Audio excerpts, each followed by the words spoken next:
Dubai visit వీసాకి 2 expiry dates ఉంటాయి. Okay, ఒకటి మీరు ఎంటర్ అవ్వక ముందు, ఒకటి మీరు ఎంటర్ అయిన తర్వాత. వీడియో సేవ్ చేసుకో, I will explain you clearly.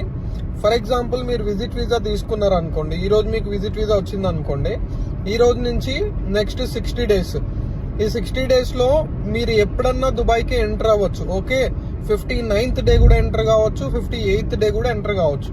అంటే మీకు వీసా వచ్చిన తర్వాత నుంచి 2 months వ్యాలిడిటీ ఉంటుంది దుబాయ్లోకి ఎంటర్ అవ్వడానికి. ఓకే, మీరు దుబాయ్లోకి ఎంటర్ అయిన తర్వాత నుంచి, ఫర్ ఎగ్జాంపుల్ మీరు 58th డే దుబాయ్లోకి ఎంటర్ అయ్యారనుకోండి, అక్కడి నుంచి మళ్ళీ నెక్స్ట్ 2 months వరకు మీరు దుబాయ్లో స్టే చేయొచ్చు.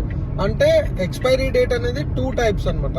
ఒకటి మీరు ఎంటర్ అవ్వడానికి, ఒకటి మీరు దుబాయ్లోకి ఎంటర్ అయిన తర్వాత. సో మీరు కన్ఫ్యూజ్ అవ్వకండి. మీకు విజిట్ వీసా వచ్చిన తర్వాత దాని మీద డేట్ ఏదైతే ఎక్స్పైరీ డేట్ ఉంటుందో అది ఎంటర్ అవ్వడానికి ఉండే expiry date. Okay, so don't be confuse and do follow for more updates. Okay guys, thank you.